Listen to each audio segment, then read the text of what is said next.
अक्सर हम अपनी लाइफ में ऐसी सिचुएशंस को फेस करते हैं जिनमें हमें बहुत ज़्यादा इरिटेबिलिटी, चिड़चिड़ापन, गुस्सा आता है बिलावजह। हमसे कोई मामूली सी भी बात करें, हम उनको चिढ़कर जवाब देते हैं या गुस्से से बात करते हैं। इस तरह के मूड को हम इरिटेबिलिटी या चिड़चिड़ापन कहते हैं। आज मैं आपको कुछ ऐसे टिप्स बताऊँगी जो आपको इस तरह के बिहेवियर को मैनेज करने में हेल्प आउट करेंगे।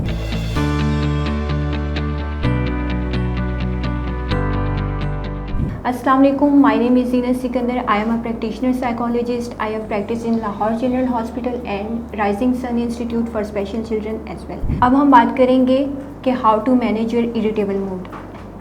सबसे पहले तो आपको अपने ट्रिगर्स को आइडेंटिफाई करना होगा, यानी आपको वो सारे रीज़न एक्सप्लोर करने होंगे जो आपके अंदर चिड़चिड़ापन लाते हैं, चाहे वो टेम्परेरी हो या परमानेंट हो। इसके बाद आपको अपना माइंड रिलैक्स करने की ज़रूरत है, यानी अगर आप फील कर रहे हैं कि आप आजकल बहुत ज़्यादा चिड़चिड़े रह रहे हैं, आप में चिड़चिड़ापन बहुत ज़्यादा आ गया है, तो सबसे पहले जो चीज़ आपको करनी होगी वो आपको अपना माइंड रिलैक्स करना होगा।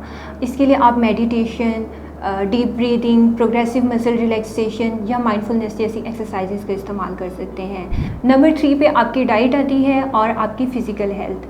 आप अपनी डाइट का ख़ास ख्याल रखें, जंक फूड को अवॉइड करें। आप कोशिश करें कि एक्सेसिव फैट्स और शुगर्स ना लें, और इसके अलावा आपकी जो फ़िज़िकल हेल्थ है उसका ख्याल रखें। आप अपनी नींद ठीक से पूरी करें, फ़िज़िकल एक्टिविटीज़ में ख़ुद को इन्वॉल्व करें एंड मेक श्योर कि वो एक्टिविटीज़ ऐसी ना हो जो आपके लिए मज़ीद हेक्टिक हों, क्योंकि अगर आपके चिड़चिड़ेपन की वजह फटीग या आपकी हेक्टिक रूटीन है तो फ़िज़िकल एक्टिविटीज़ आपकी इस प्रॉब्लम को ज़्यादा इंक्रीज़ कर देंगी। आप कोशिश करें ऐसी एक्टिविटीज़ में ख़ुद को इन्वॉल्व करें जो आपके लिए इंजॉयबल हो, जिसको आप इंजॉय करते हो।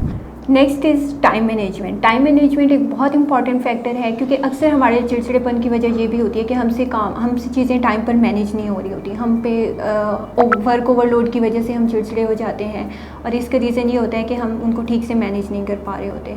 तो ऐसी सिचुएशन में टाइम मैनेजमेंट, एक अच्छा स्केड्यूल बनाना बहुत इंपॉर्टेंट है। और जब आपके सारे काम, आपकी सारी एक्टिविटीज़, सारे टास्क टाइम पर होना शुरू होंगे, आपकी फ़िज़िकल इन्वायरमेंट में एक सीक्वेंस आ जाएगी, तो आपको इससे मेंटल क्लैरिटी मिलेगी, जिससे आप पे पॉजिटिव इफ़ेक्ट पड़ेगा। नेक्स्ट चीज़ जो बहुत इंपॉर्टेंट है वो है आपकी मेंटल एक्सेप्टेंस। अगर आप इस चीज़ को मेंटली एक्सेप्ट कर लेते हैं कि ये चिड़चिड़ापन आपकी लाइफ का हिस्सा है और ये नॉर्मल है, यानी कभी कभार लाइफ में ऐसी सिचुएशंस आ जाती हैं जिससे आपको बहुत चिड़चिड़ापन हो जाता है। इसके लिए आपको पैनिक करने की ज़रूरत नहीं है, स्ट्रेस लेने की ज़रूरत नहीं है, क्योंकि ये बहुत नॉर्मल है और ये हम में से अक्सर लोग फेस कर रहे होते हैं। लगता है बाजार के खाने बहुत खाते हो। जी डॉक्टर साहब, मैं ये मेडिसिन प्रिस्क्राइब कर रहा हूँ, वो आप ले लेना। अब कोई भी मसला हो तो मरहम से डॉक्टर की ऑनलाइन कंसल्टेशन बुक करो, क्योंकि डॉक्टर से बात होगी अब घर पर। इसके अलावा टेक अ ब्रेक। आप अक्सर आपके चिड़चिड़ेपन की वजह आपकी हेक्टिक रूटीन होती है, या आप एक ही तरह के स्केड्यूल से बहुत बोर हो जाते हैं, जिसकी वजह से आप बहुत ज़्यादा गुस्से में रहने लगते हैं, चिड़चिड़ापन महसूस करते हैं। ऐसी सिचुएशन में आपको ज़रूरत है कि आप एक ब्रेक लें, उसको आप अपनी हॉबीज़ में स्पेंड करें, आप क्वालिटी टाइम अपनी फैमिली के साथ स्पेंड करें, आप शॉपिंग करें, आप किसी अच्छे रेस्टोरेंट में जाके खाना खाएं, और व्हाटएवर यू लाइक। मज़ीद आप अपनी सिचुएशन को अपने किसी क्लोज्ड वन के साथ शेयर करें, वो चाहे आपका दोस्त हो, आपके पेरेंट हो या आपके सिबलिंग्स हों।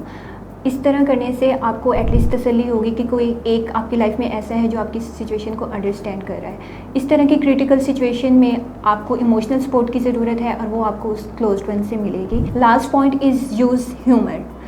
ह्यूमर आपकी लाइफ में बहुत इंपॉर्टेंट है। हर वक्त सीरियस रहना ज़रूरी नहीं है। ह्यूमर आपकी लाइफ में जॉय लेकर आता है, तो कोशिश करें कि आप अपनी लाइफ में हंसी मजाक यूज़ करें। इस इशू से रिलेटेड अगर आपको मज़ीद इन्फॉर्मेशन चाहिए तो आप marham.pk के थ्रू मुझसे कॉन्टैक्ट कर सकते हैं। Thank you.